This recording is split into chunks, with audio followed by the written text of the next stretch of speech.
This is the politics of everything, and I'm your host, Amber Daines. Welcome to the podcast where we want to discuss the politics of everything, from money to motherhood, nutrition to narcissism, startups to secularism, the environment to equality, and much more. Our guests are experts in their field or topic of choice, even if you've not yet heard their name. This is a bipartisan podcast, so while we love exploring varied views and get a buzz from a healthy debate, by no means is this a one-sided forum for any one political view. So please listen up and enjoy the politics of everything. Journalism is a subject that means more to me than almost anything else. Why? I started my career as a print journalist 20 years ago, but long before that had a passion for the daily news. Even as a kid, I recall growing up in suburban Australia where the evening news was always watched religiously, and my father read the newspapers cover to cover every morning, and ABC News Radio was constantly on. Today's guest is Julie Posetti, an award-winning Australian journalist and academic. She's the author of a major UNESCO study, Protecting Journalism Sources in the Digital Age. She's worked at Fairfax Media, publisher of Australia's oldest newspaper, the Sydney Morning Herald and The Age, and is former editor, presenter and reporter with the ABC, our national broadcaster. In 2014 to 15, she was based in Paris as a research fellow and editor with the World Editors Forum and the World Association of Newspapers and News Publishers. Previously an assistant professor and lecturer in journalism at 2 Australian universities, she currently is a journalism fellow at the University of Wollongong. Julie's consulted widely to media organisations on the digital transformation of journalism, a big topic, and delivered extensive social media training. She knows her stuff, as they say, so I'm thrilled she's with me today to dig deep into the politics of journalism. Welcome, Julie. Thanks for having me, Amber. So let's get right to the nitty-gritty. How did you start your career in journalism? Yes, that is a nitty-gritty because of the distant past. Nearly 30 years ago, I began as a cadet journalist, we used to call trainee journalists back in the day. So we're talking late 1980s, and I applied for a number of jobs straight out of school, or actually straight out of school with an intervening period as an exchange student in Germany. So, using snail mail, applied for a lot of jobs from my experience as an exchange student overseas, and eventually I was interviewed for several and got a job with a commercial radio and television station in Wollongong, which is where I had been born and studied. And the position I got was as a cadet journalist, and that was a position I held for a year before being promoted, and another year went by before I was hired by the ABC. So my start was pretty traditional, and it was people kept telling me I was probably one of the last journalists hired straight out of school in a very old-fashioned cadetship style arrangement. But it was a really hard experience, a baptism of fire, really, because I wasn't a graduate of a journalism degree, despite having spent over a decade myself teaching within journalism degrees at Australian universities. I'd come straight from school. I didn't have any real understanding of the theoretical, historical context of journalism other than what I'd gleaned from popular culture and reading the old book. So thrown in the deep end, reporting, news reading, live to air. Within a couple of weeks of starting, I was anchoring news bulletins at the tender age of 18. And that's how it began. That's incredible. I must admit, I'm the next batch, so I had to do the journalism degree, I felt like, to be able to get that cadetship. So I had that little step in between, which was obviously a slightly, different framework. So from all your experience, what do you think makes a great journalist? Is it something that you can learn? We used to talk about the craft of journalism when I was at UTS studying communications in the 90s, but is it much more than that makes, a great journalist have a successful career, to do a great job? What do you think it is? I think one thing is certain, it's changing constantly. But I do think at the core there are some fundamentals that remain, and I still really value the grounding that you get from a great journalism degree. Not all journalism degrees are equal. UTS journalism degrees are fantastic in my experience of working with graduates and knowing some of the lecturers there.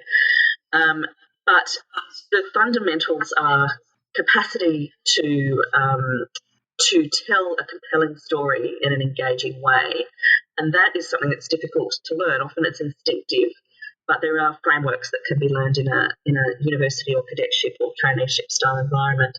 So that's a constant. So is an inquiring mind and the ability to think critically and to analyse detailed information swiftly. These are the skill sets we're talking about here. Bravery is critical. So the willingness to speak truth to power, as the adage goes, and to be aware that part of your job as a journalist is to unsettle people. It's to, particularly as a news journalist, and that's been the predominant focus of my career, is to ask difficult questions of people in authority or people who are suspected of wrongdoing. And that requires skills as an interviewer that might involve, approaches that range from the delicate to the inquisitorial. And those again are sometimes skills that have an innate base, but which are learned over time through exposure and risk. And sometimes that risk is live to air. If you, like me, spent time working on radio programs in Australia like AM and PM, where live interviewing is a feature of the journalistic skill set. So I think you still need those traditional skills, along with an ethical commitment to your sources and also a forensic approach to accuracy. So ensuring that the information that you have obtained is truthful and accurate. But increasingly, on top of that basic skill set, you need to have a willingness and an openness to audiences, which is a really only a decade old understanding that traditional journalists now need to be equipped with the willingness and abilities to engage across a whole range of social platforms, for example, to have real-time contact with people who might be the subjects of their stories, but who are also their audiences, their listeners, their viewers, their readers. And increasingly, and this is a really important departure from when we trained as journalists and first worked as journalists, they need to be willing to collaborate with audiences to co-produce content, if you like. Yeah, I think that's totally fascinating. You've articulated the nuances so well. And I guess that leads into my next question, reflecting on when you started in journalism. Obviously, there's always challenges in such a responsible role in many ways, but are the challenges the same or different if you're a journalist today?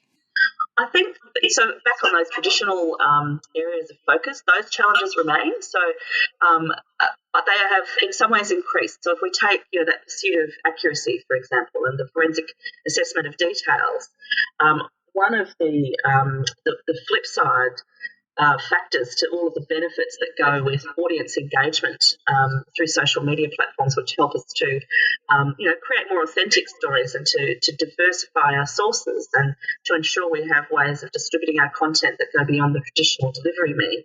The flip side of time spent on social platforms and a reliance on social media as a series of source materials for journalism is that we're now in an era which controversially is littered with fake news, in inverted commas. And by fake news, I do not mean the Donald Trump definition of fake news, which is any quality journalism that critiques him, but rather the disinformation, the misinformation, the deliberately false propagandistic information that is targeting not just journalists but citizenry, as people who would try to hoodwink societies, are able also to use these platforms to distribute false information and to frequently to misrepresent their content as legitimate news items. So that presents incredible challenges for verification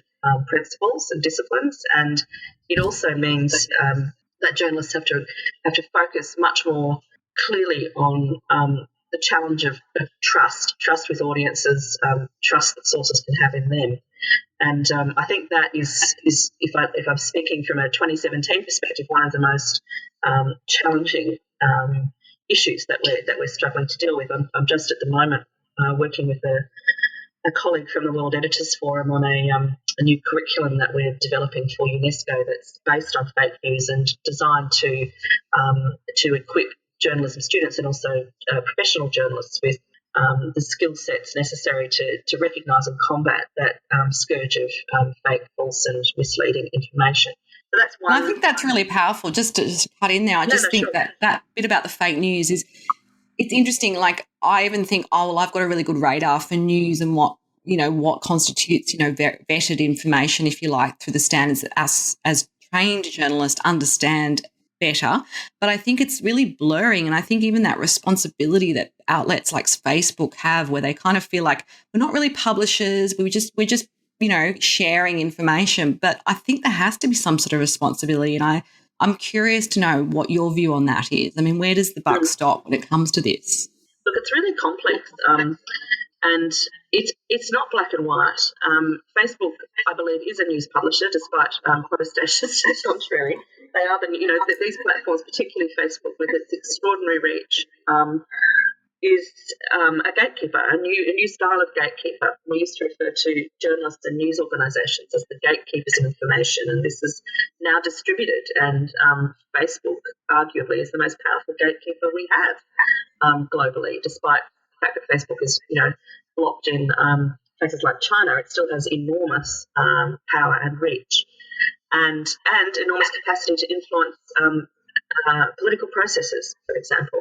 So I think that one of the challenges is there are two challenges here, really. One is with the platforms, attempting to convince them that they have responsibilities, and then attempting to assist them in applying those responsibilities, when it comes to curation tools and, there's the algorithm, but there's also human impact, and those are things that have to be taken into account. So Facebook needs to be convinced and then empowered to behave in a way that assists with the verification of content and the presentation of reliable content to audiences, so that it's not drowned out by the kind of material that we've seen generated by fake news farms during the Philippines and US elections, for example.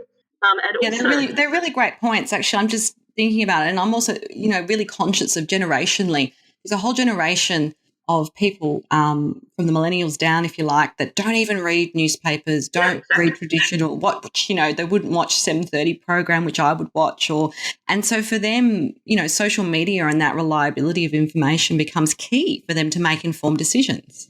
Absolutely, and that's the second point, really, that we used to talk about media literacy as a set of skills that citizens, from children to adults, need to have to be able to interpret and analyse traditional media content.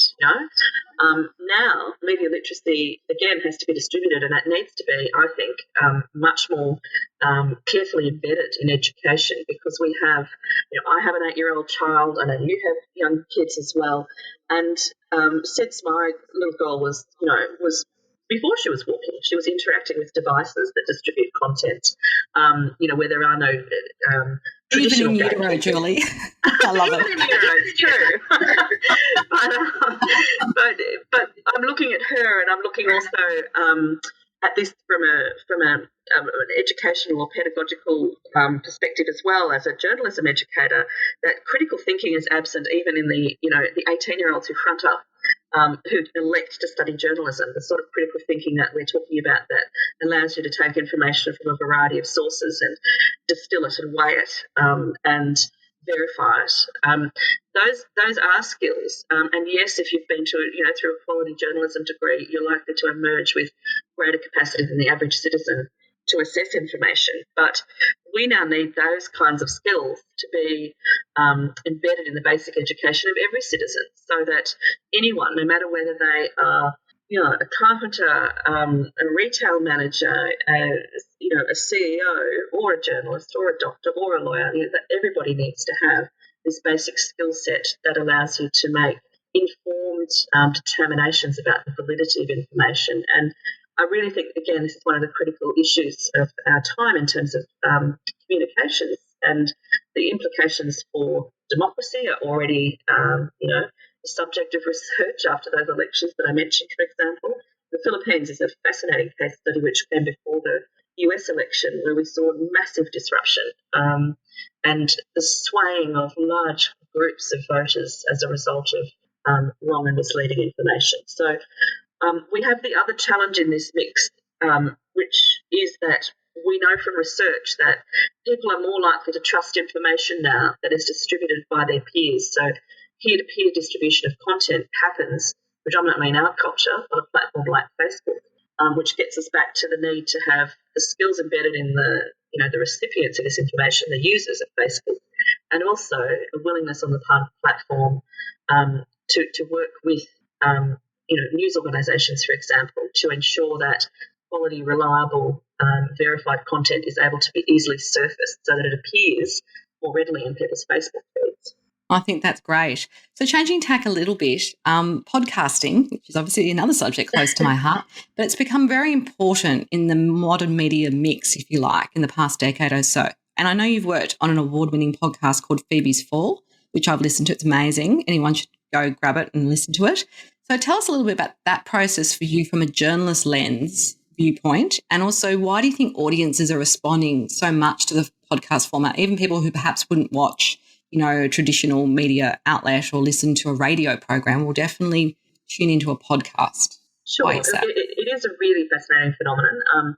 Again, I suppose just to link back to what you were asking initially, that the ability of journalists now to be so multi-skilled that they can really work across platforms is paramount. So, yes, I spent the last 2 years basically with Fairfax Media, and one of my big projects was being embedded within the investigative unit at The Age newspaper in Melbourne, because they wanted to experiment with podcasting in reference particularly to telling a really complex and quite heartbreaking story, which was, just to give your audience a clue, was focused on a young woman who really tragically died as a result of either being placed in a garbage chute or placing herself in a garbage chute, or somehow inadvertently ending up in a garbage chute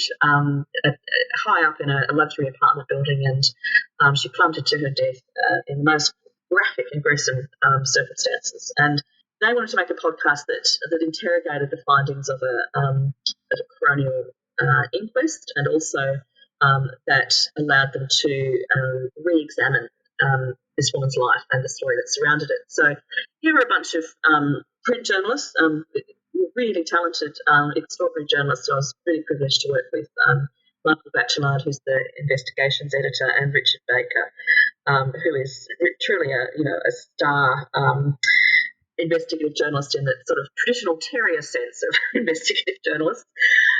You need to be a bit of a terrier to be able to, I think, stomach some of that stuff and get through the bureaucracy and all the bits, the layers that must happen in that kind of reportage. Absolutely, and he's a classic. But what was great was Richard. This was Richard's story. He'd worked on with Nick Mackenzie, another fabulous and celebrated Australian investigative reporter. It was a story that was 5 years old, and this was not a cold case in the traditional sense, but an attempt to kind of unpack this story again. And Richard was the one who said, in the context of me, walking through newsrooms in Fairfax and highlighting the renaissance of audio storytelling and the real power of audio storytelling, and suggesting that we should, as a news organisation, embrace it, podcasting that is. And Richard really wanted to experiment with this story. So we collaborated over a period of 4 or 5 months on this project, and I brought in a colleague who's an ABC documentarian, Siobhan McHugh, who was a colleague from the University of Wollongong, and together we forged this really tight and highly collaborative production unit that was much more like a kind of, I suppose, a Radio National approach to producing content than a process at a print newsroom. But it was, and it was very complex storytelling. It was very nuanced, very layered, and from a sound production point of view, it was, these sorts of podcasts where we're chatting are fantastic, and they can be really high impact. One end of the spectrum, when it comes to chat-based podcasting or interviewing podcasting, you've got shows like the ABC's The Conversation, and then there are lots of really interesting shows like yours, Amber, where people are delving into issues and characters. But at the other end, you've got really sort of craft-based audio production techniques, and this Phoebe's Fall was in that realm. So back to your question about why people are engaging with it, I think, I spent 13, 14 years as a predominantly radio journalist with the ABC, and I learned really early on as a traditional radio journalist, news and current affairs, that there is something quite special about the audio medium in the way that it, it levels. You have to suspend judgment about the way somebody looks, for example, if you're an audience member who's unlike engaged. TV, where I spent a brief and not my favourite time of my career, I was at traumatic. 5, and it was still in the days where, to an extent still true, but it was still in the days where it really mattered how you looked. I mean, I could be talking about, people in war-torn countries, and then people would write in and not like my hair that day. I mean, it just distracted from what look, my traineeship was with a regional television station and radio station, and what I saw through the TV newsroom was extraordinary. Even at a regional level, it was, the Supreme Court murder case was always eclipsed by the jacket the presenter was wearing that night. So I think the suspension of judgment that comes with the absence of the visual, which really requires you to listen. Listening is such an underrated element of communication, but it requires you to listen intently, and you engage with the tone and the tenor of a person's voice. And there's something really essentially human about the voice that draws you in ways that can be. Visuals can distract from that kind of engagement, and we're always talking in contemporary media about the importance of engagement. That means, a fully connected experience for an audience member. And what we know from research and practice is that quality audio storytelling, whether it's a really meaningful conversation with an individual or something more produced and nuanced, like Phoebe's Fall, people engage really closely with that material. So I think that comes down to what I learned really early on as a radio journalist, that there are two elements that now even traditional print newsrooms are trying to bring into their text-based reporting: intimacy and conversationality. Those are the two elements that I think traditional radio broadcasting has and had over all of the other mediums. And that's, I think, what people are getting reconnecting with through podcasting. It's got power to expose you to the most raw human emotions in ways that text never will be able to. And it has the ability to allow you to slow down. You retreat. If you put the earbuds in, it's a very personal experience, I think, consuming audio storytelling. You've got the voice in your head. You feel a distinct connection if it's done well with the person or people at the other end of those earbuds. And I think that's one of the reasons that good radio broadcasters will talk about the genuine connection and relationship that they have with their audiences. So there's a lot that you can hear in this kind of language that we now understand as being fundamentally important to all manner of storytelling, right? It's engagement. Exactly. And that engagement piece, I think, for me personally, I love podcast. I mean, I never worked in, it's the one medium I never worked in professionally was radio. And so now I've got a podcast and I get to do that. But I must admit, it's the intimacy of radio. It's also the fact, and this is probably a sign of the times, I can multitask. I could have a great podcast on and I could be cooking dinner, or I could be driving to my next meeting, and I feel like I'm getting a little bit of something for me, but it's also not making me have to be glued to a screen, if that makes sense as well. Absolutely, yeah. I mean, I do it too while driving. This is also, how I used to consume radio. The beauty of it now is it's on demand. Podcasting is, it's on the device that you're with, and you listen as and when you choose. So, so I have a friend who this is going to sound like a sort of Tony Abbott domestic worker style comment here, but people I know who would program their ironing around a particular Radio National show, well, now they'll just put on a podcast when they're ready to do the ironing. And there's something, I'm talking here about, I've got a colleague and a friend who's in mind when I say this, who is a fierce feminist and a professional woman, but there's something about the sort of methodical process of ironing and being able to deeply engage with audio storytelling that works. And that we kind of knew that, as radio broadcasters, that we had audiences who were just usually distracted by other tasks. They were cooking, they were ironing, they were mowing, they were on a tractor, they were driving. And increasingly now, of course, they're commuting, they're running, they're in the bath, wherever they are. Hopefully not in the bath, because that would be dangerous. Totally. Yeah, no, that sums it up beautifully. So changing a little bit to, again, our angle, I know for you in your career, asylum seekers and refugees have been key themes in your reportage. I am curious to know why these stories that you've pursued, why this area, this arena versus, say, business news or political reporting, which I'm sure you could be equally competent at. What was it about these kinds of stories which have really, captured you and made you feel compelled to tell them?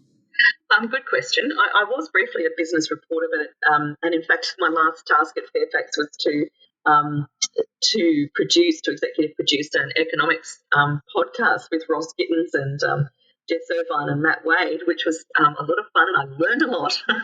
But it's true that business and economics and finance, for example, have not been, along with sport, have not been my favourite areas of concentration. That said, politics is actually core to my practice and my interest. I was a political reporter with the ABC in Canberra for some time. But even in that role, you're absolutely right. It was themes that we might term kind of social justice journalism oriented that were my focus. So even as a traditional political reporter, I tended to focus on issues like multiculturalism, Indigenous affairs, and policy issues around inequality, I suppose, and industrial relations. And at the beginning of my career, I did a lot of work. Anti-racism has been a constant theme, and that's what you see, reflected in work I've done on asylum seekers and refugees. Same with reportage on the rise of Pauline Hanson in the 90s. I did a series for AM. Back again, so it's like history does repeat itself. Totally, I know, and all of people are ringing me and asking me about how is it different now? So it's really not that different. But look, all of this stems from, I suppose, what I relate to a vocational calling to be a journalist. I mean, I was inspired in a very cliched way to be a journalist by a deep desire to effect change, and to do that in the interests of, according to my philosophy, social justice and truth, and that stems in and of itself from a sort of philosophical grounding in what you might think of as liberation theology. So having been brought up in a traditional Christian, I suppose, household in my teens, and desperately exploring connections to what I believe politically and philosophically were the pressing issues. You are the author of a major UNESCO study, Protecting Journalism Sources in the Digital Age, which published in 2017. Why did you decide to invest your expertise in this particular area? And I guess the second part of that is, have journalist sources always been protected better than now? Or what are the challenges of the digital world that you think had to be, studied and you wanted to shine a light on? Well, again, this is a really complex area, and I undertook this study when I was in Paris, or began it when I was in Paris with the World Editors Forum and the World Association of News Publishers. They were contracted by UNESCO to examine the state of legal source protection frameworks around the world, and the idea was that we'd be able to leverage the network of news organisations that were members of the World Editors Forum, and WELIFRA as it's abbreviated. And I was then there as the research editor and research fellow, so and I was very keen to do this study. So we agreed to undertake it, and I produced it and led it and wrote it. And it turned into a mammoth piece of work, because it became very clear very quickly that it wasn't just going to be an assessment of legal frameworks that that basically annotated existing information about where source protection laws existed around the world, or journalist privilege, as it's often known. And for those people listening who don't know what I'm talking about, because it is a kind of narrow area of law, we're talking here about... Exactly. That's good to unpack that, I think. We're talking here about laws and ethical norms that require a journalist to protect the people who have given them information as confidential sources, information generally speaking designed to illuminate some hidden area of corruption, for example, or some kind of abuse of power. Whistleblowers, for example, are a big subset of journalists' confidential sources. So these laws exist to prevent journalists from having to willy-nilly hand over identifying material about their sources, so allow them to actually protect the identity of their sources. Now, in Australia, if a source is revealed, jail or loss of employment, fines could be consequences. In many countries around the world, extrajudicial killings, murder, could be consequences for the revelation of a confidential source's identity. So these ultimately are very important issues, and they go to the heart of the sustainability of investigative journalism, and are critical features of freedom of expression rights and sustainability of democracy, frankly. So these are big issues. But what we found very quickly as we started down this path was that this was not going to be just a simple exercise of updating databases with laws and identifying where important cases had been determined. It became an investigation into the overreach of national security and anti-terrorism legislation, of the undermining impact of data retention policies around the world, of the corrosive impacts of surveillance, mass surveillance and targeted surveillance. So in the digital context, we have a situation where some argue it's actually impossible now for journalists to be able to protect their sources because national security organisations are routinely targeting people suspected of being whistleblowers, for example. They are journalistic information and communications are being swept up in mass surveillance. So, our conversation here could be being recorded. We don't know by whom or for what purpose. But if this was a conversation I was having with a confidential source, I would not be doing it on a crowdsourced, podcasting platform. I'd be resorting to encrypted communications because of concerns about detection. So whereas in the past, traditionally, a journalist would meet a physical source in an environment where they were less likely to be detected, now, because journalism is produced largely through digital communications means, our sources are much more exposed potentially. And we are also in an environment where fear of terrorism is allowing states, governments to justify breaching traditions and laws that are designed to protect those communications between journalists and their sources. So it's getting much harder to protect your sources. We know this in Australia through the metadata debate and the revelation earlier this year that the Australian Federal Police, for example, had interrogated a journalist's metadata from their telephone. So we're not immune, is what I'm hearing. We're not only are we not immune, I think in some ways Australian journalists and whistleblowers are potentially more vulnerable because we are part of an alliance called the Five Eyes, which is an alliance of security agencies between Australia, New Zealand, Britain and Canada. And I think I've left somebody out there, the US, a very important oversight. And so those agencies collaborate and share information, making us potentially more vulnerable. That's a very powerful set of spy agencies and capabilities there. So without wanting to cause too much alarm, and I assure you I'm not your classic tinfoil hat wearer, but these are really potent issues. And, I mean, when the UN commissions work on this and ultimately publishes an 80,000-word tome on the implications of all this in a post-Snowden environment, Edward Snowden being one of the most famous whistleblowers of our time, who revealed that this kind of information interception and data gathering was happening.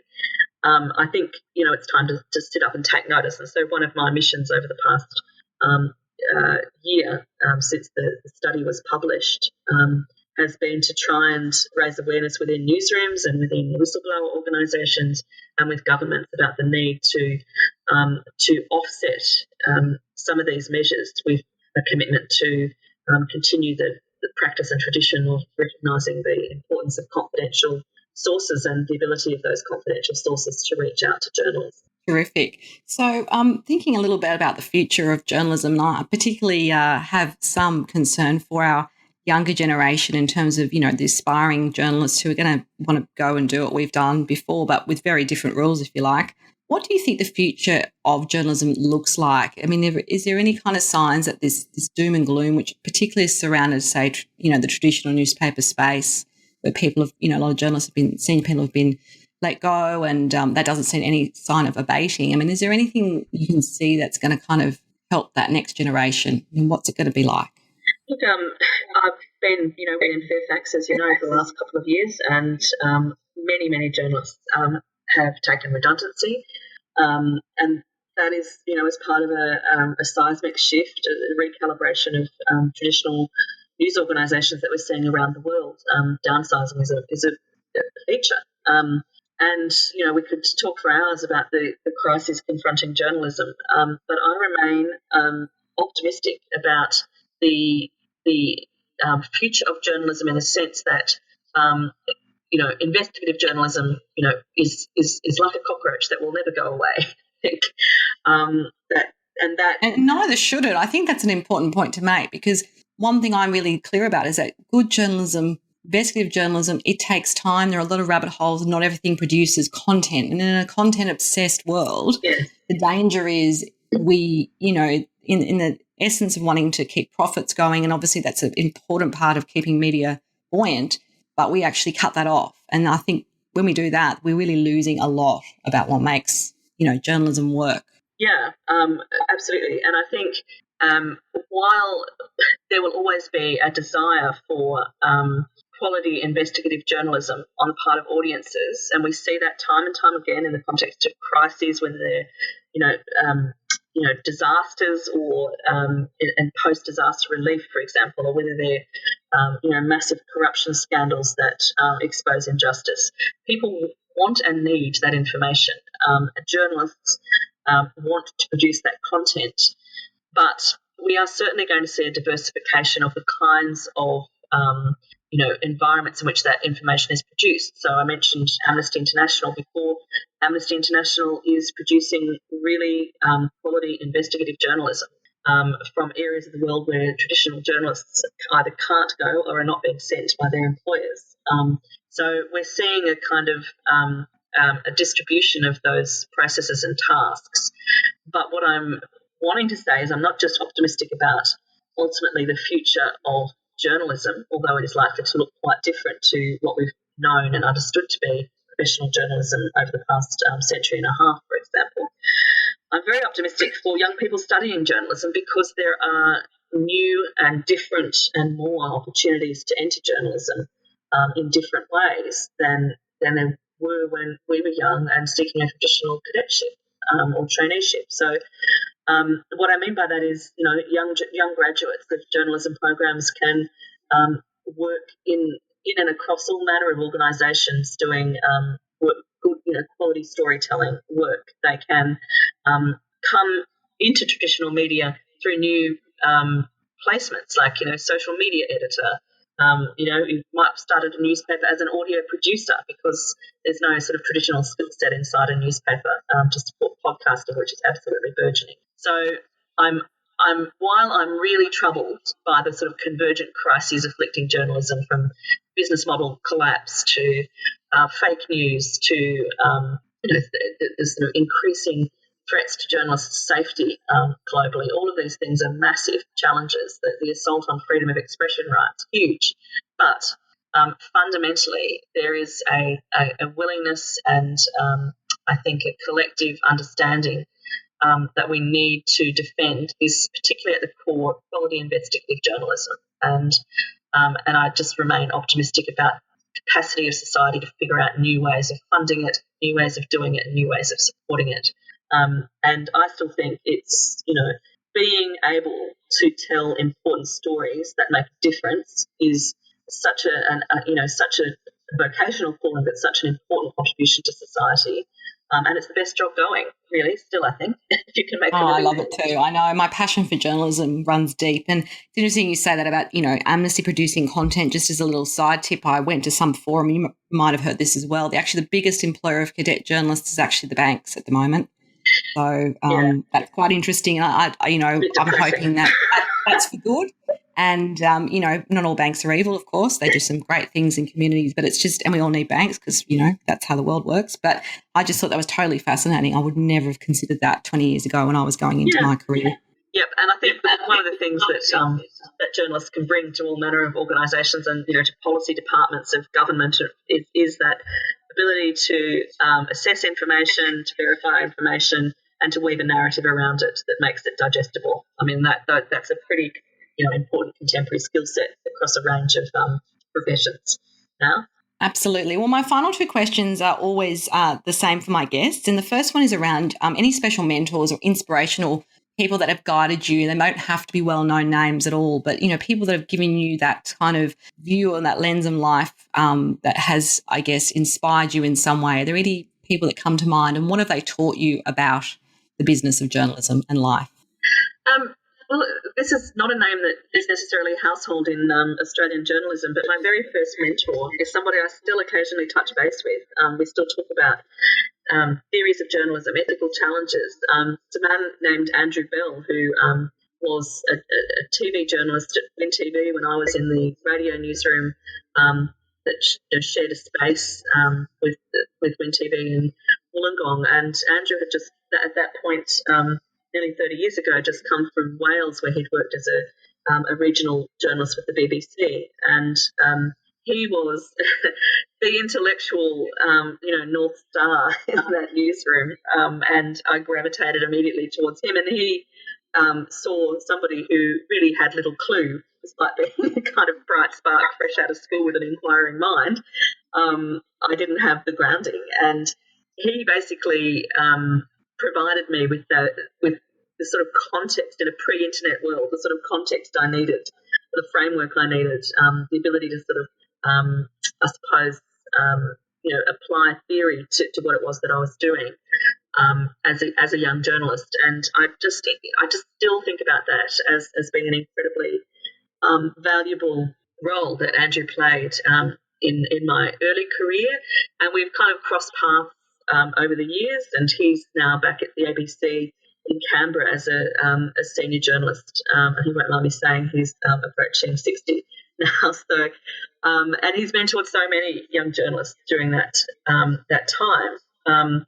In fact, one of the students that I took with me to Paris to work as an intern at the World Editors Forum from the University of Wollongong, a young talented reporter called Jake Evans, is doing his ABC traineeship in the Canberra newsroom. And when I knew he was going there, I immediately reached out to Andrew and said, can you be, somebody who encourages him and, critiques him in the manner that you have power to do. And he's risen to that challenge as well. And I'm sure Jake really appreciates that. So I think somebody like that who quietly gives this, important service to young journalists of always bringing them back to principles and practices that are grounded in ethics and quality and detail. I mean, those are, I think, fairly journalists are criticised for losing focus on those things, and he's somebody who always brought me back to them.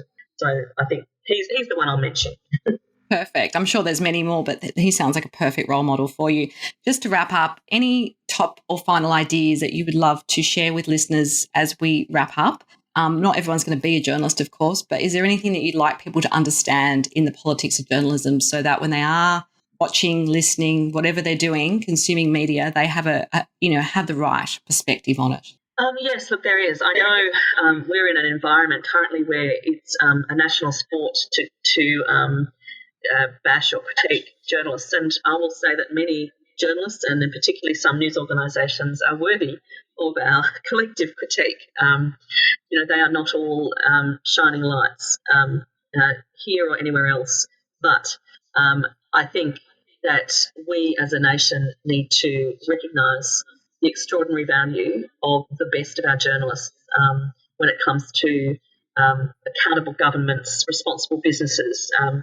When you think of programs like Four Corners, AM and PM at the ABC, background briefing, work done by investigative journalists at The Age and the Sydney Morning Herald, for example, there continues to be a small group of journalists who work incredibly hard in this country, who have the support of big news organisations, without whom we would not know about corruption at the Commonwealth Bank, for example.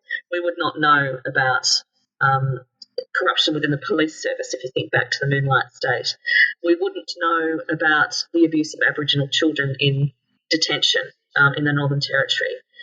So even in a world where it's possible for whistleblowers to go direct, through their own platforms, we need the skills and the mass audience reach of journalists and news organisations. And I think we do ourselves a disservice if we undermine the importance of independent, rigorous journalism and journalists. And I've seen in my work internationally, particularly around press freedom and freedom of expression issues and the safety of journalists, that many journalists risk their lives on a daily basis to do what we take for granted, which is to speak truth to power and to bring to light abuses and corruption in the interests of a fairer, more just society. And I think that is the essential calling of a quality journalist, and most of those I know would say that is the kind of work they want to contribute professionally. And so I think audiences do a disservice to themselves and to democracy when they gratuitously attack journalists and journalism. And I think journalists, on the other hand, who reject the critique of audiences when it's delivered fairly, do a disservice to the profession and undermine trust. So I think there's a pact that we need to re-establish here. Perfect. You've been the most exciting and eloquent guest I've had so far. It's been an absolute pleasure, Julie. If you want to connect further with Julie Posetti, there'll be some details on my show notes. Until next time, stay strong. Thanks for listening today. If you've enjoyed the politics of everything, we thrive on feedback. So please add a short review and share the podcast with your network and your friends and family. I'm also always on the hunt for fabulous new guests. So if you've got a view to share and an idea how to get our listeners excited, please email me at amber@bespokecomms, that's BESPOKECOMMS.com.au, and we'll be sure to get back to you. Until next time,